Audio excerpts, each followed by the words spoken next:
दर्शक बंधु, पितृपक्ष का समय आते ही पूरा वातावरण एक अदृश्य आशीर्वाद से भर जाता है, मानो हमारे पूर्वज स्वर्ग से उतरकर हमारे आंगन में आ गए हों।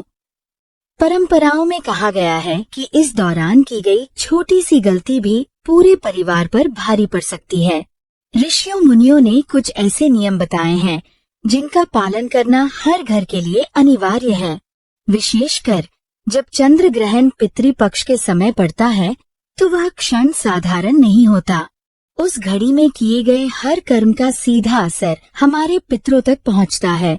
पुराणों में इसे अत्यंत गंभीर काल कहा गया है, क्योंकि इस समय जरा सी भी भूल पितरों को रुष्ट कर सकती है, जिससे घर की सुख शांति समाप्त हो जाती है, दरिद्रता और क्लेश प्रवेश करते हैं और धीरे धीरे परिवार पर संकट के बादल मंडराने लगते हैं। प्राचीन काल से ही चंद्र ग्रहण और पितृपक्ष का यह संगम बेहद संवेदनशील माना गया है। ऋषि मुनि कहते हैं कि इस समय केवल साधना, दान और स्मरण का कार्य करना चाहिए, लेकिन साथ ही 3 ऐसी चीजें भी बताई गई हैं जिन्हें भूल कर भी नहीं खाना चाहिए, क्योंकि इनका सेवन करने से पितर अप्रसन्न हो जाते हैं और उनका आशीर्वाद दूर चला जाता है। हमारे धर्म ग्रंथों और पुराणों में भी इस गूढ़ संदेश का उल्लेख है। गरुड़ पुराण में स्पष्ट कहा गया है कि किसी भी कथा या सीख को बीच में अधूरा छोड़ना पाप की श्रेणी में आता है, क्योंकि अधूरी कथा मन में संदेह, भ्रम और अधूरा सत्य छोड़ देती है, जो कई बार व्यक्ति को गलत दिशा में ले जाता है। पितृपक्ष का समय वैसे भी अत्यंत पवित्र होता है, जब हमारे पूर्वज धरती पर आकर ये देखते हैं कि उनके वंशज किस भाव से उनका स्मरण कर रहे हैं। यदि इस दौरान कथा या कर्म को अधूरा छोड़ दिया जाए तो वह सीधे पितरों का अपमान बन जाता है, जिससे घर की सुख शांति, लक्ष्मी और आयु तीनों पर संकट आ जाता है। तो चलिए श्रद्धा और विश्वास के साथ पितृपक्ष की इस कथा की शुरुआत करते हैं। राजा विक्रम, अशोक और वीर सिंह की कथा। बहुत समय पहले धरती पर देवताओं की छाया थी और मनुष्य सत्य को समझने का प्रयास कर रहा था। उस समय भैरवगढ़ नामक एक महान राज्य था, जिसके राजा थे महाराज विक्रम। एक दिन राजा विक्रम अपने राजमहल के दरबार में सिंहासन पर विराजमान थे। उनके मुखमंडल पर क्रोध की रेखाएं स्पष्ट झलक रही थीं और सारा दरबार मौन था। सभी दरबारी भयभीत खड़े थे और महाराज की दृष्टि बार बार महल के द्वार की ओर जा रही थी, मानो किसी की प्रतीक्षा हो रही हो। जब प्रतीक्षा की सीमा पार हो गई, तो महाराज ने अपने परम विश्वसनीय मंत्री कहर सिंह से तीव्र स्वर में पूछा कि वह साधु अब तक क्यों नहीं आया। मंत्री ने विनम्रता से धैर्य रखने को कहा, पर महाराज का धैर्य टूट चुका था। राजा विक्रम उस साधु के आने की अधीरता से प्रतीक्षा कर रहे थे, क्योंकि साधु चेहरा देखकर भाग्य बताने की अद्भुत शक्ति रखता था। महाराज विक्रम यह जानना चाहते थे कि क्या वे इस धरती के सबसे शक्तिशाली सम्राट बन सकते हैं। तभी दरबार के द्वार से एक दिव्य नाद गूंजा और एक लंबा गौरवमय साधु भीतर प्रविष्ट हुआ। उसके नेत्र तेज से दीप्त थे और मुख पर दिव्यता व शांति की अद्भुत छाया थी। उसने गेरुए वस्त्र धारण किए थे और हाथ में एक चिमटा था। समस्त दरबार उस साधु के प्रति श्रद्धा से नतमस्तक हो गया। साधु ने महाराज के समक्ष हाथ जोड़े, पर महाराज का क्रोध शांत नहीं हुआ था। उन्होंने रूखे स्वर में साधु से पूछा कि उसने इतनी देर क्यों लगाई। साधु ने शांत और विनीत स्वर में उत्तर दिया कि समय केवल राजाओं का ही नहीं, तपस्वियों का भी मूल्यवान होता है, और फिर महाराज से अपना प्रश्न पूछने को कहा। राजा ने क्रोध को थोड़ा संयमित किया और पूछा कि क्या वे संसार के सबसे शक्तिशाली सम्राट बन सकते हैं। साधु ने गंभीर दृष्टि से राजा को देखा और मंद मुस्कान के साथ कहा कि उनकी प्रजा दुखी है और एक राजा की शक्ति उसकी प्रजा के सुख में छिपी होती है। साधु ने राजा को पहले प्रजा का हृदय जीतने की सलाह दी, क्योंकि उनके आशीर्वाद के बिना न तो भाग्य बन सकता है और न ही शक्ति टिक सकती है। राजा विक्रम ये सुनकर और क्रोधित हो गए और बोले कि उन्होंने साधु को उपदेश सुनने के लिए नहीं बुलाया। साधु ने फिर से राजा की ओर देखा और दृढ़ स्वर में कहा कि राजा के भाग्य की रेखाएं गूढ़ हैं और उनकी मृत्यु उनके ही पुत्र के हाथों लिखी है, जिसे कोई नहीं टाल सकता। साधु के इन वचनों को सुनकर राजा विक्रम स्तब्ध रह गए और क्रोध से लाल हो गए। उन्होंने तलवार निकाली और साधु पर चिल्लाए कि वह उन्हें श्राप देने का साहस कैसे कर सकता है। साधु शांत और स्थिर खड़ा रहा। राजा ने तलवार साधु की ओर बढ़ाकर कहा कि वह उसका भी अंत कर देगा। साधु ने शांत मुस्कान के साथ कहा कि उसके भाग्य में किसी अत्याचारी राजा के हाथों मृत्यु नहीं लिखी है।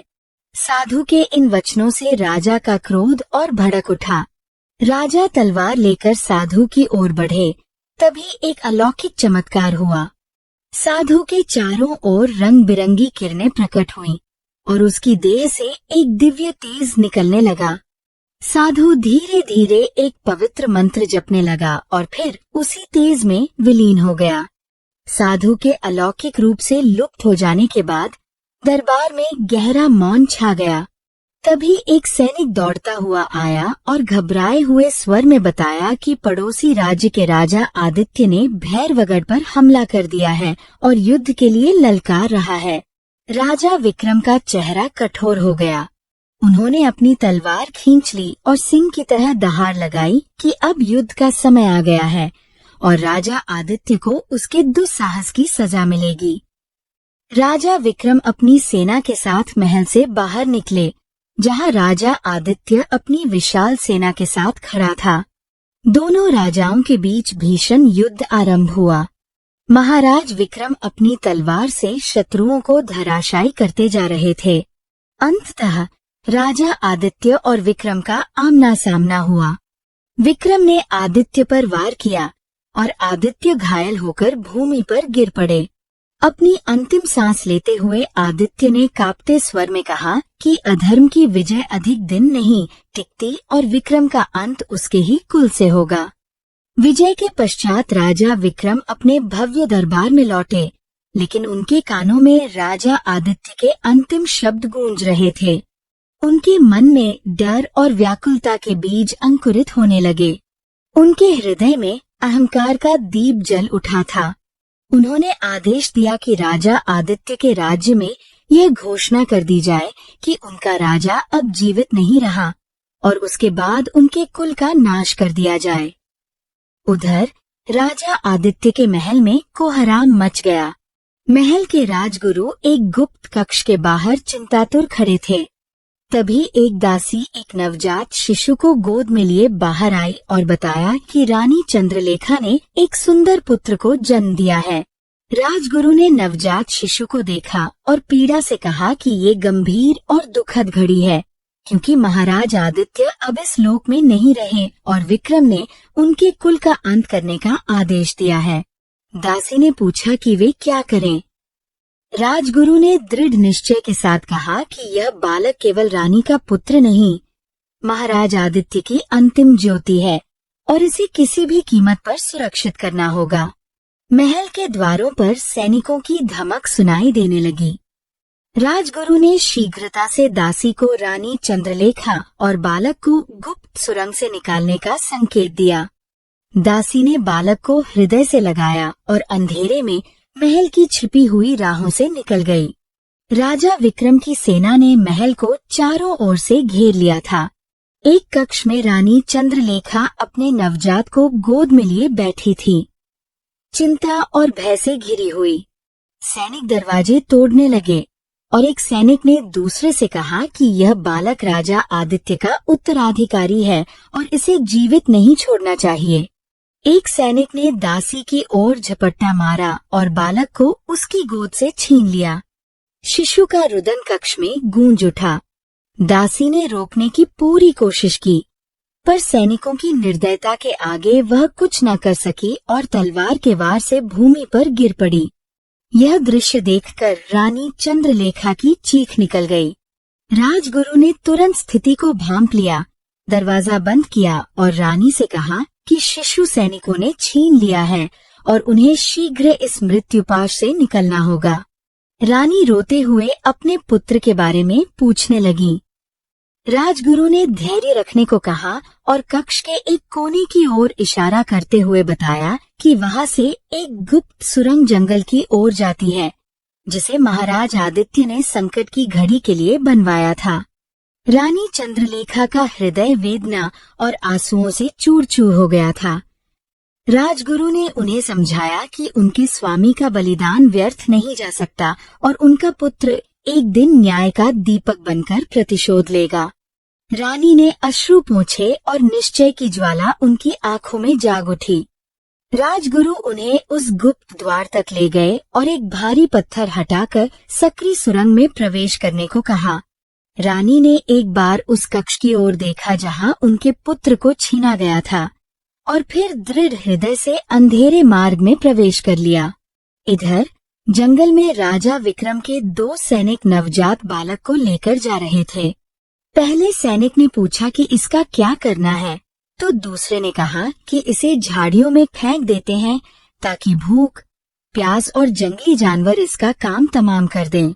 उन्होंने उस मासूम बालक को झाड़ियों में फेंक दिया और वह फूट फूट कर रोने लगा, पर सैनिकों के हृदय में करुणा नहीं थी। वे राजा विक्रम को सुखद समाचार देने चले गए। बालक का विलाप धीरे धीरे रात के सन्नाटे में खो गया। उधर जंगल के भीतर रानी चंद्रलेखा और राजगुरु तेजी से चल रहे थे। वे एक छोटी सी कुटिया के समीप पहुंचे, जहां एक दिव्य तेज से युक्त साधु समाधि में लीन थे। साधु ने दृष्टि खोली और शांत स्वर में राजगुरु से उनके आने का कारण पूछा। राजगुरु ने श्रद्धा भाव से प्रणाम किया और बताया कि यह महारानी चंद्रलेखा है, जिनके पति महाराज आदित्य का राजा विक्रम ने छल से वध कर दिया और नवजात पुत्र को भी छीनकर मृत्यु के मुख में धकेल दिया।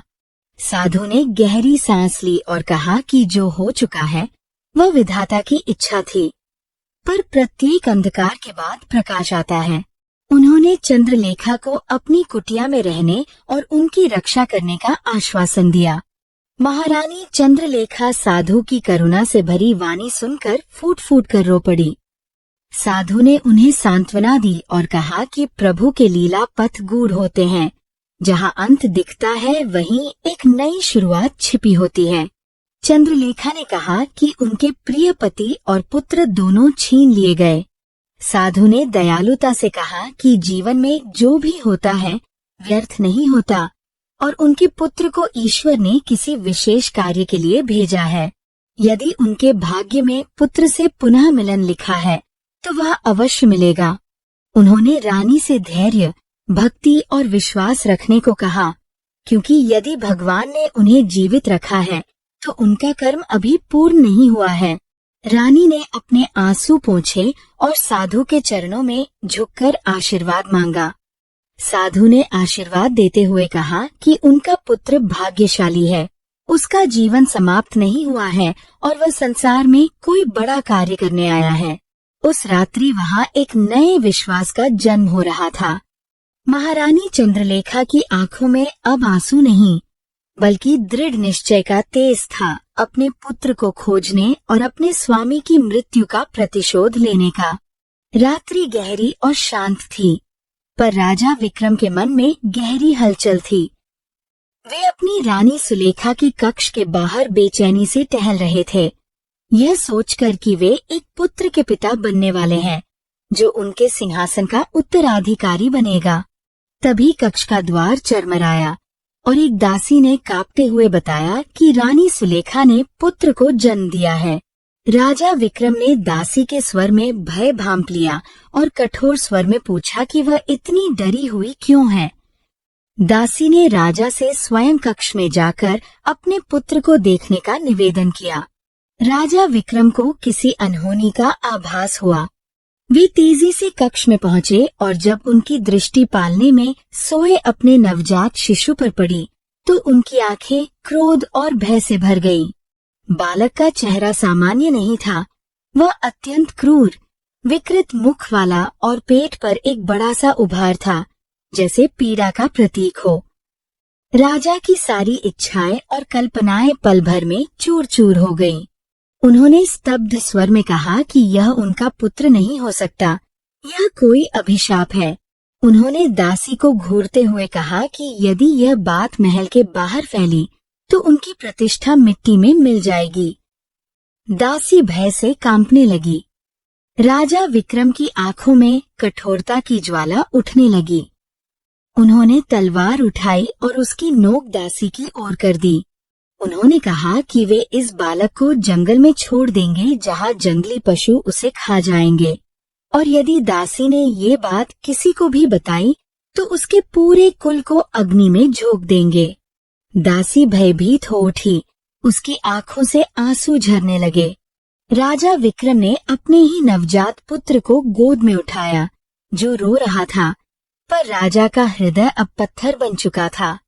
रात के अंधकार में शाही वस्त्रों में लिपटे बालक को लेकर राजा महल से बाहर निकल पड़े। जैसे जैसे वे जंगल की ओर बढ़े, उनके भीतर का द्वंद्व गहराता गया। घने वृक्षों की छाया और रात की नीरवता सब कुछ जैसे पाप की साक्षी बन रहा था।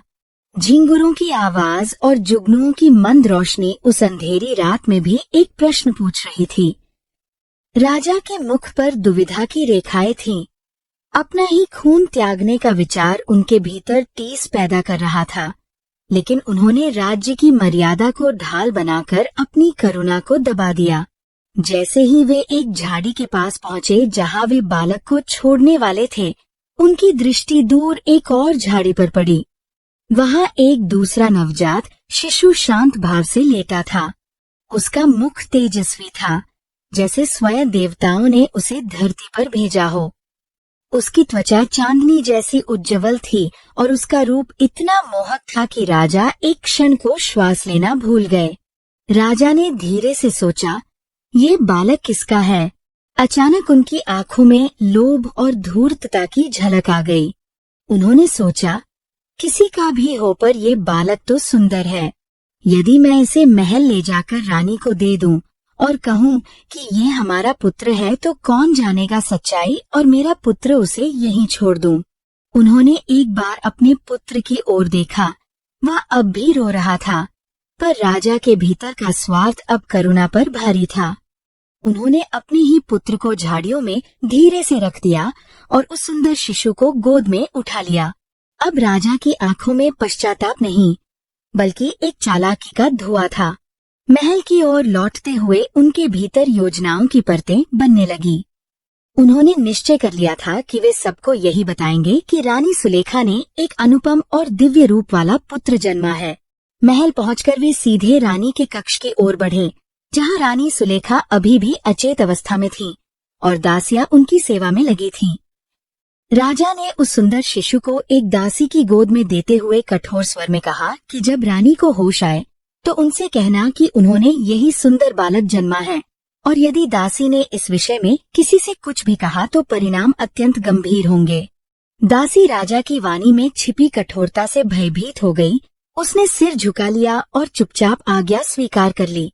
राजा ने एक बार और उस शिशु की ओर देखा, जो अब भी शांत था, मानो वह स्वयं प्रभु की इच्छा से इस संसार में आया हो और अपनी नियति को मौन भाव से स्वीकार कर चुका हो। राजा विक्रम ने कक्ष से बाहर कदम रखा, लेकिन उनके भीतर एक विचित्र द्वंद्व चल रहा था। उन्हें ज्ञात था कि उन्होंने जो किया वह नीति के मार्ग से भटका हुआ है, परंतु उनका लोभ और राज्य के प्रति उनका मोह उन्हें इसी मार्ग पर ले आया। उधर घने वन में झाड़ियों के बीच उनका सच्चा पुत्र ठंडी रात और अंधेरे के बीच अपनी किस्मत की प्रतीक्षा कर रहा था। भोर की पहली किरणें जब महल की खिड़कियों से भीतर आईं, तब रानी सुलेखा को धीरे धीरे होश आने लगा। जैसे ही उनकी आंखें खुली, सामने खड़ी दासी मुस्कुराते हुए बोली कि महारानी ने एक अत्यंत सुंदर पुत्र को जन्म दिया है और राजा तथा समस्त राज्य इस समाचार से हर्षित है। रानी विक्रम की पत्नी ने जैसे ही उस बालक को देखा, उनकी आंखों से ममता की गंगा बह चली। उन्होंने उसे गोद में उठाकर कहा, मेरा पुत्र, ये तो सच में अनुपम सौंदर्य से युक्त है। मैं इसका नाम अशोक रखती हूँ। यह नाम इसके सौंदर्य और भविष्य की महिमा को सदा जीवित रखेगा। रानी का हृदय प्रसन्नता से भर गया। उन्हें विश्वास ही नहीं हो रहा था कि उनका पुत्र इतना सुंदर और दिव्य हो सकता है। वहीं एक कोने में छिपकर राजा विक्रम अपने छल की सफलता को देखकर संतुष्ट हो रहे थे। उधर घने जंगल में, जहाँ सूरज की किरणें मुश्किल से पहुँचती थी, वहाँ रानी चंद्रलेखा साधु महाराज के साथ शांतिपूर्वक चल रही थी। राजा आदित्य की मृत्यु और अपने पुत्र की चिंता से उनका हृदय बोझिल था। तभी उनकी दृष्टि झाड़ियों के पास एक रोते हुए नवजात बालक पर पड़ी। वे चौंक गईं और साधु महाराज की ओर संकेत करते हुए बोली, साधु महाराज, देखिए, कोई इस मासूम बालक को झाड़ियों में छोड़ गया है। यह कितना असहाय लग रहा है। इसे ऐसे कैसे त्यागा जा सकता है? साधु महाराज ने उस बालक को धीरे से उठाया। वह अत्यंत दुर्बल था। उसकी पीठ झुकी हुई थी और चेहरा सामान्य शिशुओं जैसा नहीं था। साधु ने करुणा से देखा और बोले, महारानी, यह बालक शायद किसी के लिए बोझ था। संभव है इसके माता पिता ने इसे इसके रूप और कमजोरी के कारण त्याग दिया हो। लेकिन याद रखें, ईश्वर कभी गलती नहीं करते। हो सकता है ये बालक स्वयं प्रभु की परीक्षा हो, जिसे उन्होंने आपके हाथों सौंपा है। इसे अपनाइए और प्रेम से इसका पालन कीजिए। रानी चंद्रलेखा ने उस शिशु को गोद में लिया। उनकी आंखों में करुणा की लहरें उमड़ पड़ी। उन्होंने साधु महाराज से पूछा कि क्या यह बालक इतना दुर्बल होकर भी भविष्य में कुछ विशेष कर पाएगा। साधु ने गंभीर स्वर में उत्तर दिया, महारानी, यह बालक विशेष भाग्य लेकर जन्मा है। इसका नाम और इसका यश इसकी कुबड़ से नहीं, इसके कर्मों से पहचाना जाएगा। आप इसे राजा आदित्य जैसा वीर बनाएंगी। मैं इसे सामर्थ्य और दिव्यता का मार्ग सिखाऊंगा। बस इसे सच्चाई से दूर रखिए। यदि इसे अपने जन्म का सत्य समय से पहले ज्ञात हुआ तो इसका आत्मबल टूट सकता है। रानी ने दृढ़ता से कहा, साधु महाराज, मैं आपकी आज्ञा का पालन करूंगी। यह अब मेरा पुत्र है। मैं इसे धर्म, साहस और सेवा का पाठ पढ़ाऊंगी। यह बालक एक दिन महान योद्धा बनेगा। साधु ने हाथ उठाकर आशीर्वाद दिया और कहा, यही आपका धर्म है, यही इस बालक की नियति है। इसे ऐसा योद्धा बनाइए जो सत्य, न्याय और करुणा का प्रतीक बने। और इस प्रकार जो बालक राजा विक्रम के छल से महल में पहुंचा, वही अशोक कहलाया और राजा विक्रम का उत्तराधिकारी बना। और जो बालक त्यागा गया, वही वीर सिंह के नाम से रानी चंद्रलेखा की गोद में पलता हुआ अपने भाग्य को संवारने की ओर निकल पड़ा। नियति ने अपने लीलापट की बिसात बिछा दी थी। समय का खेल अब धीरे धीरे अपने चरम की ओर बढ़ रहा था। वे दो बालक, एक जिसे छल से राजमहल मिला और एक जिसे जंगल में छोड़ दिया गया, अब इतिहास को एक अद्भुत मोड़ देने वाले थे। समय की धारा बहती रही और 20 वर्षों का लंबा काल बीत गया। अशोक, जो राजा विक्रम का पुत्र कहलाने वाला युवक था, अब 20 वर्ष का हो चुका था। वह एक तेजस्वी, सुंदर और आकर्षक राजकुमार बन चुका था। उसकी रूप शोभा, राजसी वैभव और बुद्धिमत्ता पूरे राज्य में चर्चा का विषय बन गई थी। वह महल के सुख और ऐश्वर्य में पला बढ़ा था और राजा विक्रम अपने पुराने निर्णय पर गर्व से भर जाते थे। लेकिन उसी समय राज्य में कुछ विचित्र और रहस्यमय घटनाएं होने लगी। एक अज्ञात, मुख पर नकाब डालने वाला योद्धा, जो किसी की दृष्टि में नहीं आता था, राज्य के सैनिकों पर अचानक हमला करता और फिर क्षण भर में ओझल हो जाता। राजा विक्रम के सैनिक उसे पकड़ने में सदा असफल रहते। एक दिन दोपहर का समय था। राजधानी के मुख्य बाजार में कोलाहल मचा हुआ था। दो सैनिक एक निर्धन फल विक्रेता को बुरी तरह पीट रहे थे। वे चिल्ला रहे थे, तूने हिम्मत कैसे की हमसे फल के बदले मुद्रा मांगने की? तुझे नहीं पता हम राजा विक्रम के सैनिक हैं? फल विक्रेता गिड़गिड़ाया, मालिक, मैं तो बस अपने परिश्रम का मूल्य मांग रहा था। कृपा कर मुझे न मारिए। पर सैनिकों पर उसकी विनती का कोई असर नहीं हुआ। वे उसे और पीटने लगे। तभी दूर से घोड़े की टापों की आवाज गूंजी और धूल उड़ाती हुई एक सवारी बाजार में आई। एक युवक जिसने अपना मुख नकाब से ढक रखा था, घोड़े पर सवार होकर बिजली की गति से वहां पहुंचा। वह सैनिकों के सामने आ खड़ा हुआ और गंभीर स्वर में बोला, बस करो, इस निरीह मनुष्य को छोड़ दो, अन्यथा परिणाम अच्छे नहीं होंगे। सैनिक उसकी ओर घूरते हुए बोले, तू कौन होता है हमें रोकने वाला? क्या तुझे पता नहीं हम राजा विक्रम के सैनिक हैं? भाग जा यहाँ से, वरना मारा जाएगा। पर वह नकाबपोश युवक शांत खड़ा रहा। उसकी आंखों में एक रहस्यमय तेज था। सैनिकों में से एक चिल्लाया, अरे ये वही नकाबपोश है जिसने हमारे कई साथियों को पराजित किया है। इसे पकड़ लो। जैसे ही सैनिकों ने अपनी तलवारें खींची, नकाबपोश युवक ने भी अपनी तलवार बिजली की तेजी से निकाल ली। उसने एक ऐसा तेज वार किया कि एक सैनिक की तलवार उसके हाथ से छूट गई और दूसरा सैनिक उसी क्षण भूमि पर ढेर हो गया। बाजार में भगदड़ मच गई। नकाबपोश युवक पूरी तरह शांत और दृढ़ था। उसने फल वाले की ओर देखकर कहा, डरो मत, अब तुम्हें कोई नुकसान नहीं पहुंचाएगा। फिर उसने घोड़े को एड़ लगाई और तेजी से वहां से ओझल हो गया। लोग उसकी वीरता और रहस्यमय व्यक्तित्व को देखकर दंग रह गए। महल के विशाल द्वार पर एक घायल और थका हुआ सैनिक हांफते हुए आया। उसे तुरंत राजा विक्रम के दरबार में ले जाया गया। दरबार में बैठे राजा विक्रम का चेहरा गंभीर था। सैनिक ने घुटनों के बल झुकते हुए कहा, महाराज, वह नकाबपोश फिर से दिखाई दिया।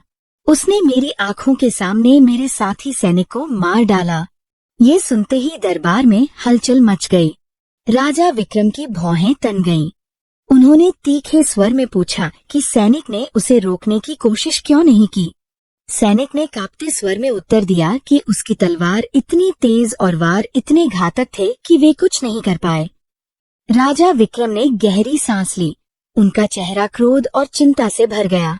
उन्होंने अपने मुख्यमंत्री कहर सिंह की ओर देखा और बोले कि यह नकाबपोश उनकी सहनशीलता की सीमा पार कर चुका है। उन्होंने राजकुमार अशोक को ये जिम्मेदारी सौंपी थी कि वह इस रहस्यमय नकाबपोश का पता लगाए। पर अशोक अब तक क्या कर रहे हैं? मंत्री कहर सिंह ने सिर झुकाते हुए शांत स्वर में कहा कि राजकुमार अशोक शिकार के लिए जंगल गए हुए हैं। राजा विक्रम कुछ पल के लिए सोच में डूब गए। उन्होंने गहरी नजरों से मंत्री की ओर देखा और धीरे धीरे कहा, एक बात मुझे लगातार परेशान कर रही है, मंत्री जी। हर बार जब राजकुमार अशोक शिकार पर जाते हैं, उसी समय यह नकाबपोश हमारे राज्य में सक्रिय हो जाता है। क्या यह केवल एक संयोग है या इसके पीछे कोई गहरा रहस्य छिपा हुआ है? यह बात अब और नजरअंदाज नहीं की जा सकती। हमें इसका सच जानना होगा। दरबार में उपस्थित सभी दरबारी एक दूसरे की ओर हैरानी से देखने लगे। मंत्री कहर सिंह ने झिझकते हुए कहा कि महाराज की शंका निराधार नहीं हो सकती और ये गंभीर विचार का विषय है। उन्होंने पूछा, क्या ऐसा हो सकता है कि राजकुमार अशोक और इस नकाबपोश के बीच कोई संबंध हो? राजा विक्रम ने गंभीर स्वर में कहा कि अगर ऐसा है तो यह उनके राज्य और परिवार के लिए एक बड़ी चुनौती बन सकता है। उन्होंने मंत्री को इस मामले की पूरी जांच करने और नकाबपोश कौन है तथा उसका अशोक से क्या संबंध है, इन सवालों का जवाब जल्द से जल्द लाने को कहा। मंत्री ने सिर झुकाकर हामी भरी। राजा विक्रम ने गहरी सांस ली और आंखें मूंद ली।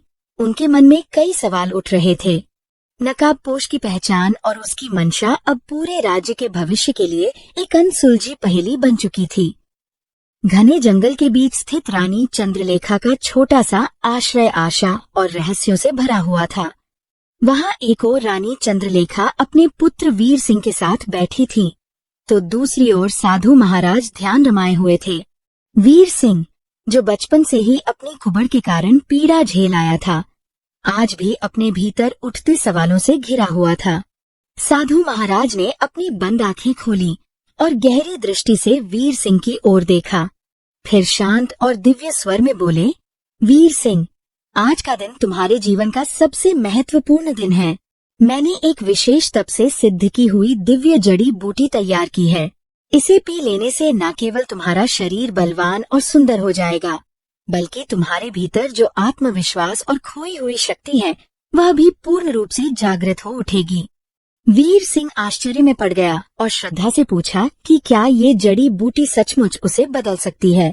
साधु मुस्कुराए और बोले कि यह परिवर्तन केवल बाहरी नहीं होगा, यह उसके भीतर के उस वीर भाव को भी प्रकट करेगा जो अब तक शांत पड़ा था। वीर सिंह ने दोनों हाथों से वह दिव्य जड़ी बूटी से भरा प्याला उठाया। जैसे ही उसने वह अमृत तुल्य जड़ी बूटी ग्रहण की, अचानक चारों ओर रंग बिरंगी प्रभा फैल गई। उसका शरीर दमकने लगा और कुछ ही क्षणों में वह एक साधारण युवक से दिव्य तेज से युक्त अत्यंत सुंदर और बलवान योद्धा में परिवर्तित हो गया। उसके कंधे चौड़े और मजबूत हो गए, मुख तेज से दीप्त हो उठा और उसका दुर्बल शरीर अब सिंह जैसे पराक्रमी रूप में बदल गया। रानी चंद्रलेखा ने अपने पुत्र को देखा तो उनके नेत्र आंसुओं से भर आए। वे बोल उठीं, आज मुझे ऐसा लग रहा है मानो मेरे वीर सिंह ने अपना सच्चा रूप प्राप्त कर लिया है। वीर सिंह ने विनम्रता से रानी की ओर देखा और पूछा, माँ, यदि साधु महाराज मुझे पहले ही ये रूप दे सकते थे तो उन्होंने पहले क्यों नहीं किया? यदि मेरे पास ये बल पहले होता तो मैं युद्ध कला भी और अच्छी तरह सीख सकता था। साधु महाराज गंभीर स्वर में बोले, बेटा, जब आत्मा की परीक्षा होती है तब शरीर की कमजोरी से ही सच्चा साहस और आत्मबल प्रकट होता है। यदि तुमने ये सुंदर रूप पहले ही पा लिया होता तो हो सकता है कि तुम्हारा विश्वास केवल बाहरी रूप पर टिक जाता, पर अब जब तुमने अपने कष्टों में भी स्वयं को सिद्ध किया है, ये रूप तुम्हें और अधिक सक्षम बनाएगा। वीर सिंह ने साधु महाराज के वचनों को समझा और श्रद्धा से सिर झुका लिया। अब उसके मुख पर केवल आत्मबल और धैर्य की चमक थी। फिर वह रानी की ओर मुड़ा और दृढ़ स्वर में कहा, माँ, अब मुझे आज्ञा दीजिए, मैं राजा विक्रम के पास जाऊंगा, अपने पिता की हत्या का न्याय लूंगा। अब वह दिन दूर नहीं जब राजा विक्रम को उसके कर्मों का फल मिलेगा। रानी चंद्रलेखा ने अपने पुत्र की आंखों में तेज देखा। उन्होंने उसका कंधा थामा और कहा, बेटा, मैं भी तुम्हारे साथ चलूंगी। तुम्हारे पिता की मृत्यु ने मेरे हृदय को भी घायल किया है। मैं चाहती हूँ कि मैं अपनी आंखों से देखूं जब मेरा पुत्र न्याय लेकर लौटेगा। वीर सिंह ने विनम्रता से सिर झुकाया और कहा, ठीक है माँ, मैं राजा विक्रम को उसी के दरबार में युद्ध के लिए ललकारूंगा, उसकी सत्ता को उसी के सिंहासन पर चुनौती दूंगा।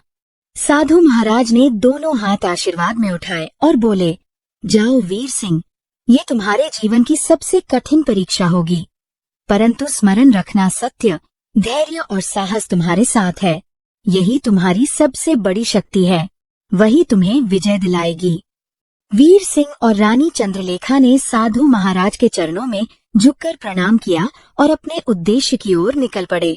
अब वीर सिंह का सुंदर और बलवान रूप केवल उसके शरीर की शोभा नहीं था, यह उसके भीतर जागे आत्मबल, साहस और धर्म के प्रतीक का प्रतीक था।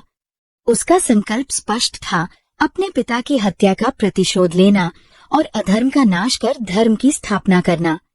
उधर राजा विक्रम अपने भव्य दरबार में सिंहासन पर गंभीर मुद्रा में बैठे थे। उनके मस्तक पर चिंता की रेखाएं स्पष्ट थीं। वह नकाबपोश योद्धा, जिसने उनके राज्य में भय फैला रखा था, अब तक उनके लिए एक अनसुलझा रहस्य बना हुआ था। दरबार में मौन पसरा हुआ था। तभी एक गुप्तचर धीरे धीरे आगे बढ़ा। राजा के समक्ष झुकते हुए बोला, महाराज, वह नकाबपोश जिसने आपकी नाक में दम कर रखा है, उसका पता चल गया है। राजा विक्रम उस क्षण चौंक उठे। उनके मुख पर आश्चर्य और क्रोध का मिलाजुला भाव था। वे सिंहासन पर से उठे और तीव्र स्वर में बोले, तो फिर शीघ्र बताओ उसका नाम। मैं अभी मंत्री कहर सिंह के साथ इसी विषय पर विचार कर रहा था। गुप्तचर ने सिर झुकाते हुए विनम्र स्वर में उत्तर दिया, महाराज, वह नकाबपोश कोई और नहीं, आपका अपना पुत्र राजकुमार अशोक ही है। यह सुनते ही राजा विक्रम के मुख पर अविश्वास और क्रोध की लहर दौड़ गई। उन्होंने सिंहासन के हत्थे को कसकर पकड़ लिया। उनकी आंखें क्रोध से लाल हो उठीं। वे इस रहस्योद्घाटन से स्तब्ध रह गए। दरबार में एक गहरा सन्नाटा छा गया, मानो समय थम गया हो। उसी क्षण दरबार के विशाल द्वार खुले और भीतर से राजकुमार अशोक प्रवेश करते हुए दिखाई दिए। उनके मुख पर आत्मविश्वास की गंभीर आभा थी और चलने की गति में अडिगता थी। राजा विक्रम अपने सिंहासन से उठ खड़े हुए और कठोर स्वर में बोले, ये क्या अनादर है राजकुमार अशोक? क्या ये सत्य है कि तुम ही वह नकाबपोश हो जिसने मेरे सैनिकों पर वार किया? क्या तुमने अपने ही राज्य की सेना को घायल किया है? क्यों? क्या तुमने अपने पिता को और अपने धर्म को भुला दिया है? राजकुमार अशोक ने राजा विक्रम की ओर निडर दृष्टि से देखा और शांत किंतु दृढ़ स्वर में उत्तर दिया, तो अब मेरा भेद प्रकट हो ही गया। पिताजी, जब जान ही गए हैं तो सुन भी लीजिए। हाँ, वही नकाबपोश मैं हूँ, और मैंने ये सब इसलिए किया क्योंकि आपके सैनिक उन निर्दोष प्रजाजनों पर अत्याचार कर रहे थे जिनकी रक्षा करना आपका और मेरा कर्तव्य है। राजा विक्रम का मुख और भी कठोर हो गया। उन्होंने ऊंचे स्वर में कहा, बस करो अशोक, ये सब केवल तुम्हारा छल है, ये तुम्हारा धर्म नहीं। तुम्हारा धर्म है मेरी आज्ञा का पालन करना और राज्य की मर्यादा को बनाए रखना, न कि अपनी ही सेना का सहार करना। राजकुमार अशोक ने शांत भाव से उत्तर दिया, पिताजी, प्रजा का कल्याण ही सबसे बड़ी मर्यादा है। यदि आपके सैनिक अपनी शक्ति का दुरुपयोग कर रहे हैं और मासूमों को पीड़ा दे रहे हैं, तो उन्हें रोकना ही मेरा धर्म है। यदि इसके लिए मुझे आपके विरुद्ध भी खड़ा होना पड़े, तो मैं पीछे नहीं हटूंगा। राजा विक्रम क्रोध में तपते हुए सिंहासन पर फिर से बैठ गए। उनका मुख गंभीर था और वाणी में कठोरता। उन्होंने तीव्र स्वर में कहा, अशोक, तुम्हारी ये धृष्टता मुझे स्वीकार नहीं है। तुमने मेरे राज्य के नियमों का उल्लंघन किया है, मेरी सेना को दुर्बल किया है। तुम्हारे इस कर्म को मैं कभी क्षमा नहीं करूंगा। राजकुमार अशोक ने सिर झुकाया और नम्र किंतु दृढ़ स्वर में उत्तर दिया, पिताजी, यदि आप मुझे दंड देना चाहते हैं तो निःसंकोच दीजिए, पर स्मरण रहे, मैंने जो कुछ किया वह केवल प्रजा की भलाई के लिए किया। दरबार का वातावरण उस समय गंभीर और भारी था। पिता और पुत्र के इस धर्म संघर्ष को देखकर समस्त दरबारी स्तब्ध रह गए। चारों ओर मौन का विस्तार था। उसी समय दरबार के विशाल द्वार एक तेज ध्वनि के साथ खुले और भीतर से एक तेजस्वी युवक वीर सिंह अपनी माता रानी चंद्रलेखा के साथ गर्व से कदम रखते हुए प्रवेश कर गया। वीर सिंह का मुख तेज से दीप्त था। उसकी आंखों में वर्षों के संचित क्रोध और न्याय की ज्वाला थी। उसकी माता रानी चंद्रलेखा वर्षों के अन्याय का उत्तर देने के लिए अपने पुत्र के साथ खड़ी थीं। वीर सिंह ने राजा विक्रम की ओर तलवार उठाते हुए सिंह की भांति गर्जना की, राजा विक्रम, मैं तुम्हें युद्ध के लिए ललकारता हूँ। अपने पापों और अधर्म का प्रायश्चित करने के लिए तैयार हो जाओ। राजा विक्रम ने उस अपरिचित योद्धा की ओर कठोर दृष्टि से देखा और बोले, तू कौन है जो मेरे दरबार में ऐसे प्रवेश की धृष्टता करता है? तभी रानी चंद्रलेखा आगे बढ़ी।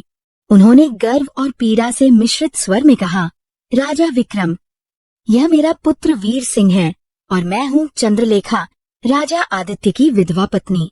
वर्षों पूर्व तुमने छल और अधर्म से मेरे पति की हत्या की थी और हमारे कुल को समाप्त करने का प्रयास किया था, परंतु विधाता ने हमारे प्राणों की रक्षा की। आज हम यहाँ तुम्हारे पापों का लेखा जोखा लेने आए हैं। राजा विक्रम क्रूर हंसी के साथ बोले, मुझे स्मरण है, मैंने अपने सैनिकों को आदेश दिया था कि आदित्य के पूरे परिवार का अंत कर दो। लगता है भाग्यवश तुम दोनों मेरे कोप से बच गए, लेकिन आज तुम्हारा भाग्य भी समाप्त हो जाएगा। वीर सिंह ने अपनी तलवार आकाश की ओर उठाई और बोले, राजा विक्रम, तुम्हारे छल, पाप और अधर्म का अंत अब होगा। न्याय आज तुमसे तुम्हारे ही सिंहासन पर मांगा जाएगा। राजा विक्रम का मुख और अधिक कठोर हो गया, लेकिन तभी दोनों के बीच खड़े हुए राजकुमार अशोक आगे बढ़े। उन्होंने वीर सिंह की ओर देखा और शांत पर दृढ़ स्वर में बोले, तुम जो भी हो वीर सिंह, पर जान लो राजा विक्रम मेरे पिता हैं। यदि तुम्हारा युद्ध उनसे है तो पहले तुम्हें मुझसे लड़ना होगा। मैं अपने पिता की रक्षा करूंगा और उनके स्थान पर युद्ध करूंगा।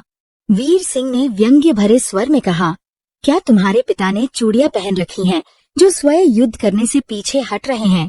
यह वाक्य सुनते ही राजा विक्रम का क्रोध अपने चरम पर पहुंच गया। उन्होंने तलवार खींच ली और गरज कर बोले, किसने चूड़ियां पहनी हैं और किसने नहीं, ये अभी पता चल जाएगा।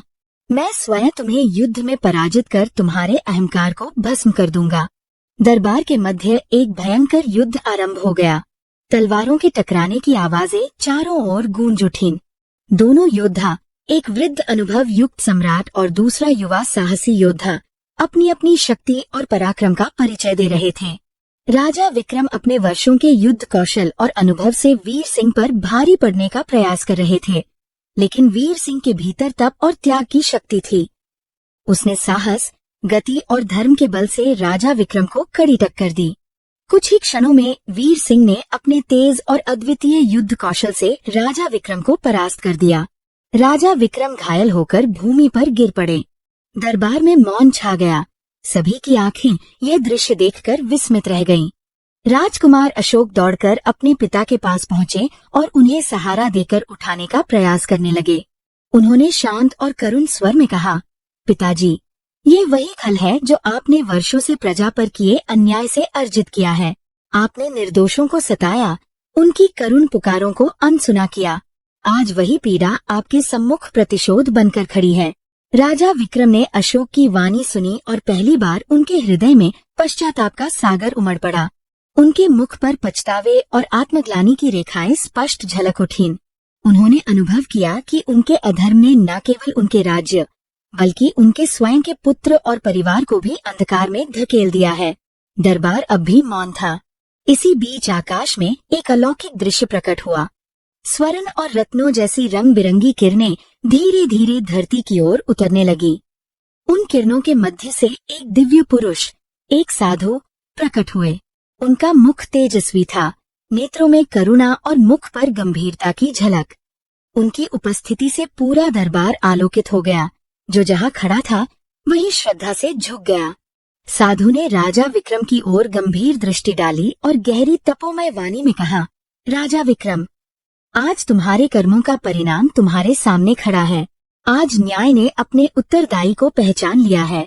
राजा विक्रम ने करुण स्वर में पूछा, आप कौन हैं और ये सब क्या कह रहे हैं?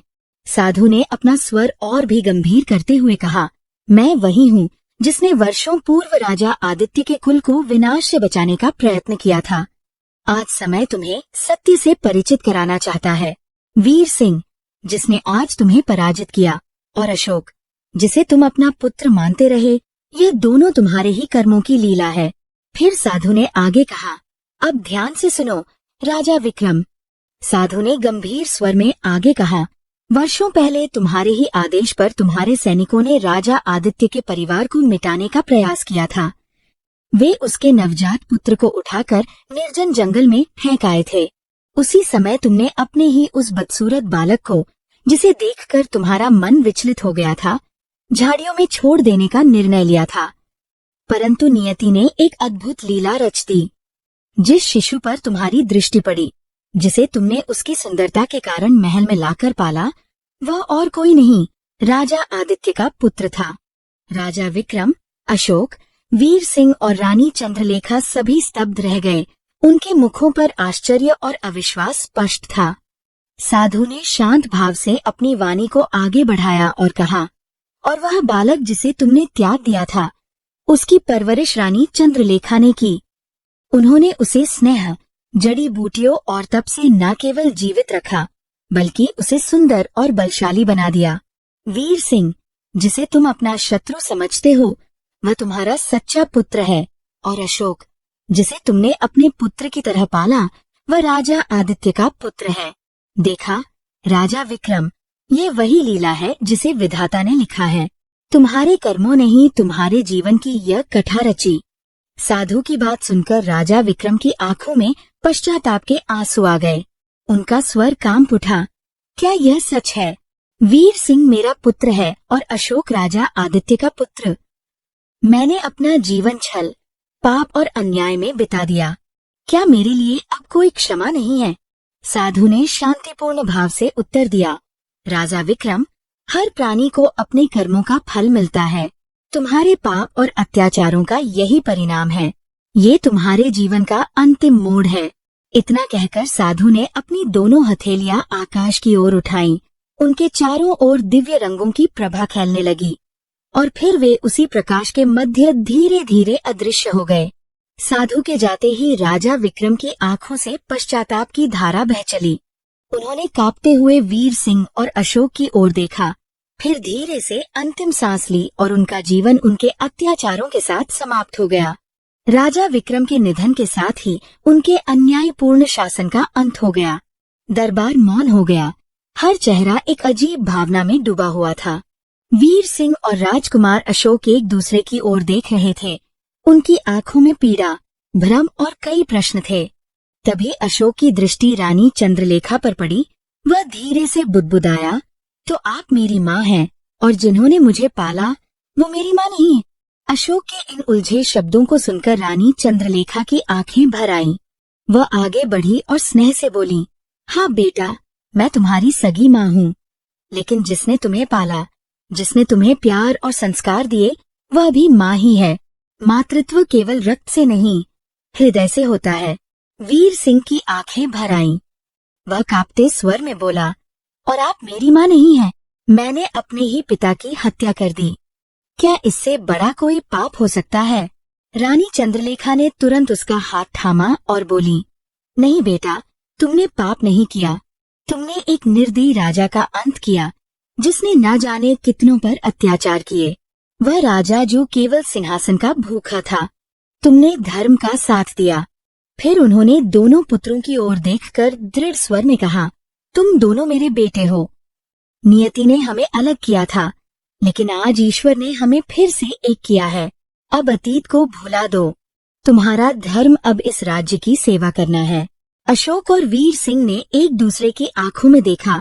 उनमें अपनापन और समझ की आभा झलकने लगी। अशोक ने मुस्कुरा कर कहा, भाई, मैं अन्याय के विरुद्ध खड़ा था, तुम्हारे नहीं। आज मुझे गर्व है कि तुम मेरे सच्चे भाई हो। वीर सिंह ने अशोक को हंसते हुए गले लगा लिया। दोनों भाइयों के मिलन से पूरा दरबार हर्षोल्लास से गूंज उठा। सैनिक और प्रजाजन जयघोष करने लगे। राज्य को निर्दयी शासक से मुक्ति मिल चुकी थी। अशोक और वीर सिंह ने मिलकर राज्य की बागडोर संभाली। उन्होंने न्याय और करुणा से राज्य करना प्रारंभ किया। रानी चंद्रलेखा दोनों भाइयों के बीच माँ के प्रेम और त्याग की प्रतिमा बन गईं। राज्य में उत्सव का वातावरण था। लोग सड़कों पर उमड़ पड़े। चारों ओर हर्ष और आनंद की लहर दौड़ पड़ी। वर्षों से जो भूमि पीड़ा में डूबी थी, अब धर्म और न्याय के मार्ग पर अग्रसर हो गई। जब तक प्रेम और सत्य जीवित है, अधर्म और अन्याय का कोई स्थान नहीं। यह संदेश राजा अशोक और राजा वीर सिंह के युग से इतिहास में अमिट बनकर अंकित हो गया। पितरों को प्रसन्न करने के उपाय और वर्जित भोजन। दर्शक बंधु, ये कथा अभी यहीं खत्म नहीं होती। अब हम पितृपक्ष की उस महान कथा का स्मरण करेंगे और जानेंगे कि पितृपक्ष में किन 3 चीजों को कभी नहीं खाना चाहिए। एक बार की दिव्य घटना सुनिए। भगवान श्री विष्णु जी और माता लक्ष्मी जी क्षीर सागर में शेषनाग की शैया पर विश्राम कर रहे थे। तभी आकाश मार्ग से गरुड़ जी उड़ते हुए वहां आए और प्रभु के चरणों में रुक गए। भगवान विष्णु जी ने स्नेह से पूछा, हे गरुड़, आज किस कारण हमारे पास पधारे हो? गरुड़ जी हाथ जोड़कर बोले, हे प्रभु, मैं यह जानने आया हूँ कि पितृपक्ष में पितरों की पूजा अर्चना करने से मनुष्य को कौन सा फल मिलता है और इस समय उनकी आत्मा की शांति के लिए कौन कौन से उपाय करने चाहिए। भगवान विष्णु जी प्रसन्न होकर बोले, हे गरुड़ देव, तुम्हारा यह प्रश्न संपूर्ण मानव जाति के लिए कल्याणकारी है। जो भी मनुष्य पितरों को प्रसन्न करता है, उन्हें श्रद्धा से तृप्त करता है, उसके सारे दुख समाप्त हो जाते हैं। जो पितृपक्ष के समय पूजा, तर्पण और श्राद्ध करता है, उसके पितर अत्यंत प्रसन्न होकर आशीर्वाद देते हैं। लेकिन हे गरुड़ देव, तुम्हारे प्रश्न का उत्तर देने से पहले मैं तुम्हें एक पवित्र कथा सुनाना चाहता हूँ, पर शर्त ये है कि इसे आरंभ से अंत तक ध्यानपूर्वक सुनना होगा। गरुड़ जी ने प्रणाम करके वचन दिया कि वे इस कथा को आरंभ से अंत तक श्रद्धा और निष्ठा से सुनेंगे और समस्त लोगों में इसका महत्व अवश्य बताएंगे। फिर भगवान विष्णु जी गरुड़ जी को पितृपक्ष की कथा सुनाने लगे। इस कथा का श्रवण करते ही मनुष्य के सारे पाप और दोष नष्ट हो जाते हैं। पितृदोष से मुक्ति मिलती है। सभी अवरोध समाप्त हो जाते हैं। धन धान्य और सुख समृद्धि की प्राप्ति होती है।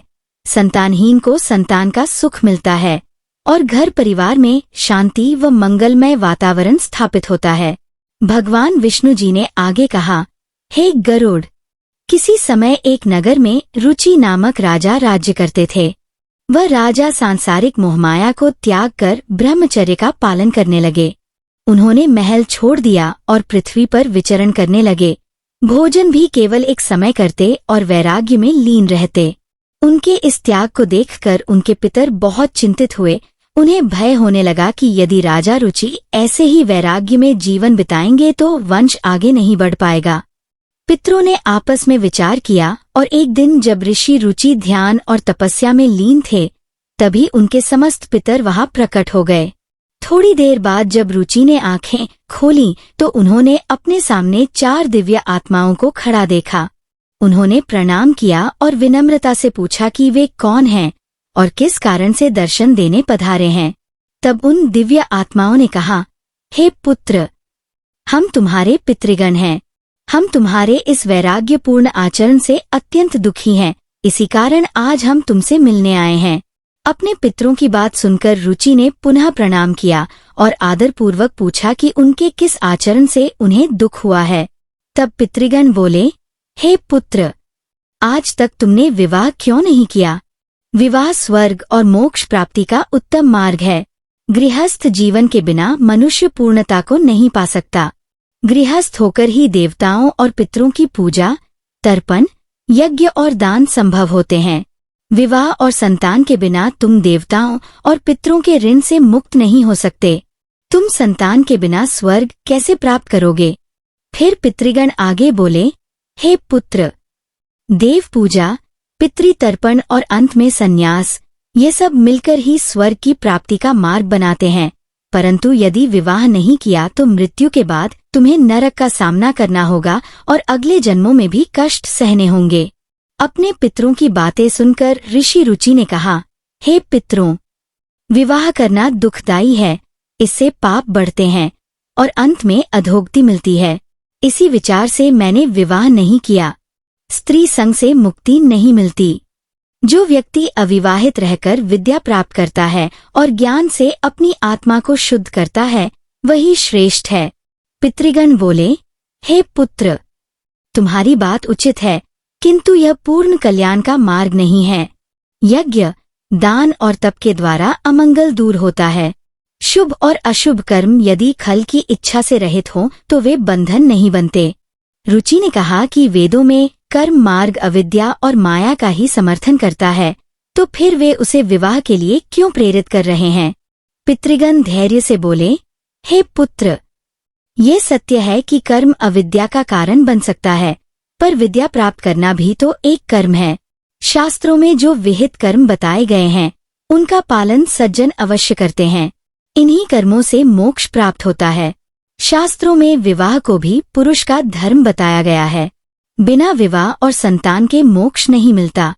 संतान द्वारा किए गए श्राद्ध से ही पितरों को तृप्ति और पुरुष को मोक्ष प्राप्त होता है। उन्होंने रुचि से विवाह करने की प्रार्थना की, क्योंकि विवाह से उसके पाप भी नष्ट होंगे और सफलता भी मिलेगी। यदि विवाह नहीं करेगा तो वंश समाप्त हो जाएगा और पितर तृप्त नहीं हो पाएंगे। संतान उत्पन्न करके ही वह पितरों को संतुष्ट कर सकता है। भगवान श्री विष्णु जी गरुड़ देव से कहते हैं, हे गरुड़ देव, अपने पितरों के वचनों को सुनकर ऋषि रुचि को अपनी भूल पर बहुत दुख हुआ, इसीलिए उन्होंने विवाह करने का निश्चय किया। पर वे अपने पितरों से बोले कि अब तो वे वृद्ध हो गए हैं, ऐसी अवस्था में कौन अपनी कन्या उन्हें देगा और उनके जैसे बूढ़े के लिए विवाह करना बहुत कठिन जीवन बन जाएगा। तब पितृगण बोले, हे पुत्र, यदि तुम हमारे वचनों का पालन नहीं करोगे तो हम सब पितरों का पतन हो जाएगा और तुम्हारी भी दुर्गति होगी। इतना कहकर सभी पितृगण अंतर्धान हो गए। अपने पितरों की यह बातें सुनकर ऋषि रुचि अत्यंत व्याकुल हो गए। वे सोचने लगे कि अब वे क्या करें, कहाँ जाएं? कौन सी स्त्री उनसे विवाह करेगी जिससे उनके पितर तृप्त हों और उन्हें मुक्ति मिले? इस प्रकार बहुत देर तक विचार करने के बाद उन्होंने मन में ठाना कि अब उन्हें ब्रह्मा जी की तपस्या करनी चाहिए, वही उनकी इस दुविधा का निवारण कर सकते हैं। यह सोचकर ऋषि रुचि वन में चले गए और 100 वर्षों तक कठोर तपस्या की। अंततः उनकी तपस्या से प्रसन्न होकर परमपिता ब्रह्मा जी प्रकट हुए। ऋषि रुचि ने उन्हें प्रणाम किया। तब ब्रह्मा जी बोले, हे रुचि, मैं तुम्हारी तपस्या से प्रसन्न हूँ। जो इच्छा है वह वर मांगो। ऋषि रुचि ने निवेदन किया, हे परमपिता, मेरे पितरों ने मुझे संतान उत्पन्न करने का आदेश दिया है, पर मुझे कोई कन्या नहीं मिल रही है। कृपया मुझे ऐसी कन्या प्रदान करें जिससे विवाह करके मैं संतान उत्पन्न कर सकूं। ब्रह्मा जी ने वरदान दिया, हे विप्र, आज से तुम प्रजापति हो, तुम्हारे द्वारा प्रजा की सृष्टि होगी। तुम्हारे पितरों ने तुम्हें विवाह का आदेश दिया है, अतः अपने पितरों की पूजा आराधना करो। वे प्रसन्न होकर तुम्हारी कामना पूर्ण करेंगे और तुम्हें उत्तम पत्नी प्राप्त होगी। इतना कहकर ब्रह्मा जी अंतर्धान हो गए। ब्रह्मा जी की बातें सुनकर ऋषि रुचि ने दृढ़ निश्चय किया कि वे अपने पितरों को प्रसन्न करेंगे। फिर वे एक नदी के तट पर गए। वहां उन्होंने एकांत में अपने पितरों का तर्पण किया और उनकी आत्माओं को तृप्त किया। तत्पश्चात वे एकाग्रचित्त होकर अपने पितरों की स्तुति करने लगे। भगवान श्री विष्णु जी गरुड़ देव से कहते हैं, हे गरुड़, ऋषि रुचि ने अपने पितरों की जो स्तुति की थी, वह स्तुति प्रत्येक मनुष्य को अवश्य सुननी चाहिए। यह स्तुति सभी दोष और दुखों को नष्ट करने वाली है। जो व्यक्ति इसे एक बार भी सुन लेता है, उसके सारे पाप मिट जाते हैं और उसे पितरों का आशीर्वाद प्राप्त होता है। इसीलिए आप भी इसे श्रद्धा से सुनिए, तभी आपको इस कथा का फल मिलेगा। फिर भगवान विष्णु जी गरुड़ देव से कहते हैं, हे गरुड़, ऋषि रुचि ने इस प्रकार पितरों की स्तुति की थी।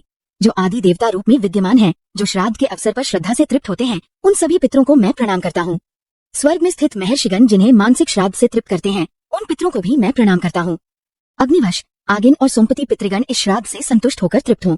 अग्नि स्वरूप पितर मेरी पूर्व दिशा की रक्षा करें, वर्ष पितर मेरी दक्षिण दिशा की रक्षा करें, आग्य पितर मेरी पश्चिम दिशा की रक्षा करें, सोमपति पितर मेरी उत्तर दिशा की रक्षा करें।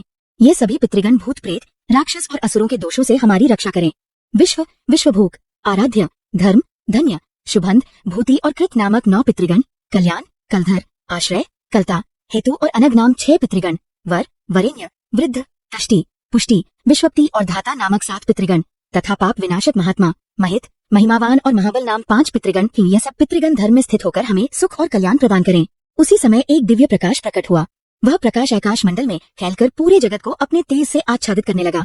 उस अद्भुत प्रकाश को देखकर ऋषि रुचि अपने घुटनों पर बैठ गए और पुनः भक्ति भाव से अपने पितरों की स्तुति करने लगे। ऋषि रुचि की स्तुति सुनकर उनके पितृगण अत्यंत प्रसन्न हो गए और उनके सामने प्रकट हो गए। तब ऋषि रुचि ने पुष्प, गंध और पवित्र पदार्थों से उनका पूजन किया। पितरों ने उन अर्पणों को स्वीकार कर लिया और ऋषि रुचि की भक्ति से आनंदित होकर सामने विराजमान हो गए। रुचि ने दोनों हाथ जोड़कर प्रणाम किया और निवेदन किया। तब पितृगण बोले, हे पुत्र, तुम्हारी स्तुति से हम अत्यंत प्रसन्न हुए हैं। अब तुम निःसंकोच होकर अपनी इच्छा कहो, तुम्हारी कामना अवश्य पूर्ण होगी। ऋषि रुचि नतमस्तक होकर बोले, हे पितृगण, ब्रह्मा जी ने मुझे प्रजापति का दायित्व दिया है। सृष्टि की रक्षा के लिए मुझे एक ऐसी पत्नी चाहिए जो गुणवान हो, चरित्रवान हो और संतान उत्पन्न करने योग्य हो। तब पितृगण बोले, हे पुत्र, इसी स्थान पर तुम्हें उत्तम पत्नी प्राप्त होगी। वह मनोरमा होगी और उसी से तुम्हें एक अत्यंत बुद्धिमान और बलवान पुत्र की प्राप्ति होगी। वह पुत्र तीनों लोकों में रोज नाम से प्रसिद्ध होगा। उसके भी महापराक्रमी और आज्ञाकारी कई पुत्र होंगे। इतना कहकर पितृगण ने ऋषि रुचि को आशीर्वाद दिया और अंतर्धान हो गए। पितरों की कृपा से उसी क्षण नदी के मध्य से एक सुंदर मनमोहिनी कन्या प्रकट हुई। पितरों ने कहा, हे रुचि, यह मानिनी नामक कन्या तुम्हारी पत्नी होगी। इससे विवाह करने पर तुम्हें मनु नाम का अत्यंत बुद्धिमान पुत्र होगा। तब प्रजापति रुचि ने उस दिव्य कन्या से विवाह किया। इस प्रकार उन्होंने पितरों को प्रसन्न करके पत्नी प्राप्त की और अपने वंश को आगे बढ़ाया। भगवान श्री विष्णु जी गरुड़ देव से कहते हैं, हे गरुड़, अब मैं तुम्हें पितरों को प्रसन्न करने के उपाय विस्तार से बताता हूँ, क्योंकि यह उपाय पितृदोष को समाप्त करने और पितरों की कृपा पाने के लिए बहुत आवश्यक है। पितरों को प्रसन्न करने के उपाय। 1. तर्पण विधि। तर्पण का अर्थ है जल अर्पण करना। पितृपक्ष में पवित्र जल, काले तिल, दूध और कुश लेकर श्रद्धा से पितरों का आह्वान करते हुए जल अर्पित करना चाहिए। तर्पण करते समय ओम पितृभ्य स्वधा मंत्र का उच्चारण करना चाहिए। इससे पितर प्रसन्न होकर आशीर्वाद देते हैं। 2. श्राद्ध कर्म। श्राद्ध में पितरों के निमित्त भोजन, फल और वस्त्र अर्पित किए जाते हैं। इस दिन ब्राह्मणों को भोजन कराना चाहिए, वस्त्र और दक्षिणा देनी चाहिए। सात्विक भोजन जैसे खीर, पूरी, सब्जी आदि बनाकर उसे पवित्र मन से अर्पित करना चाहिए। 3. जीवों को भोजन कराना। गाय, कुत्ते, कौवे और ब्राह्मणों को भोजन अर्पित करना बहुत शुभ माना जाता है। विशेष रूप से श्राद्ध के दिन गाय को हरी घास और रोटी तथा कौवे को खीर व चावल खिलाना चाहिए। इससे पितर तृप्त होकर आशीर्वाद देते हैं। 4. पीपल और तुलसी की पूजा। पीपल को पितरों का निवास और तुलसी को माता लक्ष्मी का प्रतीक माना गया है। श्राद्ध के दिन पीपल और तुलसी की पूजा करनी चाहिए। पीपल के नीचे दीप जलाने से पितर प्रसन्न होकर परिवार को सुख समृद्धि का आशीर्वाद देते हैं। 5. पिंडदान। जो मनुष्य पितरी दोष से पीड़ित हो जाते हैं, उन्हें गया जी या अन्य किसी पवित्र तीर्थ स्थल पर जाकर पिंडदान अवश्य करना चाहिए। गया जी में पिंडदान करने से पितर संतुष्ट होकर मोक्ष को प्राप्त करते हैं और अपने वंशजों को आशीर्वाद देते हैं। पिंडदान करते समय काले तिल और चावल का उपयोग करना चाहिए। यह अर्पण पितरों को तृप्त करता है और उनकी आत्मा को शांति देता है। 6. व्रत और सात्विक आहार। श्राद्ध पक्ष में व्रत रखना चाहिए। इस दौरान सात्विक आहार ग्रहण करना चाहिए और ब्रह्मचर्य का पालन करना चाहिए। मांस, मदिरा और तामसिक भोजन का त्याग करना चाहिए। व्रत के दिनों में भगवान विष्णु, भगवान शिव और माता लक्ष्मी की पूजा करनी चाहिए। इससे पितरों की आत्मा को शांति मिलती है और वे आशीर्वाद देकर प्रसन्न होते हैं। 7. दान पुण्य। पितरों को प्रसन्न करने के लिए गरीबों, ब्राह्मणों और साधुओं को अन्न और वस्त्र दान करना चाहिए। विशेषकर श्राद्ध पक्ष में यह कार्य करने से पितरों को तृप्ति मिलती है और मनुष्य को पितृदोष से मुक्ति मिलती है। इस दान से पितर प्रसन्न होकर परिवार को सुख समृद्धि का आशीर्वाद देते हैं। 8. गंगा स्नान। पवित्र नदियों, विशेषकर गंगा में स्नान करना और पितरों के निमित्त जल अर्पित करना अत्यंत शुभ है। गंगा जल पितरों की तृप्ति के लिए आवश्यक माना गया है। गंगा स्नान करने से पाप धुल जाते हैं और पितरों की आत्मा को शांति मिलती है। 9. सत्संग और गीता पाठ। सत्संग और भगवत गीता का पाठ भी पितरों की शांति के लिए बहुत लाभकारी है। गीता के 11वें अध्याय का पाठ करने से पितरों की आत्मा प्रसन्न होती है और वंशजों पर उनकी कृपा बनी रहती है। भगवान विष्णु जी ने कहा, हे गरुड़, जो भी व्यक्ति श्रद्धा और विश्वास के साथ इन उपायों को करता है उसके जीवन से पितृदोष समाप्त हो जाता है। पितर प्रसन्न होकर उसके परिवार में शांति और समृद्धि का आशीर्वाद देते हैं। तब गरुड़ जी ने प्रभु से कहा कि उन्होंने पितृपक्ष की इस कथा और उपायों के द्वारा उन्हें अत्यंत पवित्र ज्ञान दिया है और वे वचन देते हैं कि इसे पूरे देवलोक में प्रकट करेंगे। दर्शक बंधु, भगवान श्री विष्णु जी गरुड़ देव से आगे कहते हैं, हे गरुड़ देव, अभी तक मैंने तुम्हें अनेक उपाय बताए, परंतु एक अत्यंत महत्वपूर्ण बात अब तक नहीं बताई। यह रहस्य बहुत ही गंभीर और ध्यान देने योग्य है। गरुड़ जी हाथ जोड़कर बोले, हे प्रभु, आप तो सर्वज्ञ हैं, कौन सी ऐसी बात है जो अभी तक नहीं बताई? कृपया कर मुझे बताइए। तब भगवान श्री विष्णु जी गंभीर स्वर में कहते हैं, हे गरुड़, जब कभी भी चंद्र ग्रहण पितृपक्ष के समय पड़ता है तब मनुष्य को 3 विशेष चीजें कभी नहीं खानी चाहिए। यदि कोई मनुष्य अज्ञानवश इन्हें खा लेता है तो पितर उससे नाराज हो जाते हैं, उसका श्राद्ध और तर्पण अधूरा रह जाता है और पितरों की आत्मा को शांति नहीं मिलती। गरुड़ जी आश्चर्यचकित होकर बोले, प्रभु, वे कौन सी 3 चीजें हैं? अवश्य मुझे बताइए ताकि मैं इस ज्ञान को संसार भर में प्रकट कर सकूं। चंद्र ग्रहण और पितृपक्ष में वर्जित 3 चीजें। 1. मांसाहार। हे गरुड़, चंद्र ग्रहण के दिन और पितृपक्ष में किसी भी मनुष्य को मांसाहार का सेवन कभी नहीं करना चाहिए। मांस का एक अंश भी पितरों की आत्मा को दुख देता है, क्योंकि यह हिंसा से प्राप्त होता है और हिंसा का अंश पितरों के श्राद्ध को अशुद्ध कर देता है। यदि कोई मनुष्य इस दिन मांस खाता है तो उसके पितर उससे दूर हो जाते हैं और वह स्वयं भी अनेक रोगों और क्लेशों में फंस जाता है। मांस त्यागना ही पितरों को प्रसन्न करने का प्रथम नियम है। 2. मदिरा। हे गरुड़, दूसरी वस्तु है मदिरा। चंद्र ग्रहण और पितृपक्ष में मदिरा का सेवन करना सबसे बड़ा अपमान है। मदिरा से मनुष्य का विवेक नष्ट होता है और मनुष्य पाप मार्ग की ओर बढ़ता है। पितर ऐसे वंशज से प्रसन्न नहीं हो सकते जो नशे का सेवन करे। यदि कोई व्यक्ति पितृपक्ष में मदिरा पीता है तो पितर उससे रुष्ट होकर श्राप तक दे सकते हैं। उसके घर की लक्ष्मी नष्ट हो जाती है और उसका कुल अधोगति को प्राप्त होता है।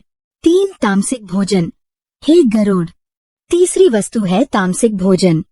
इसमें लहसुन, प्याज, बैंगन और इसी प्रकार की वस्तुएं आती हैं।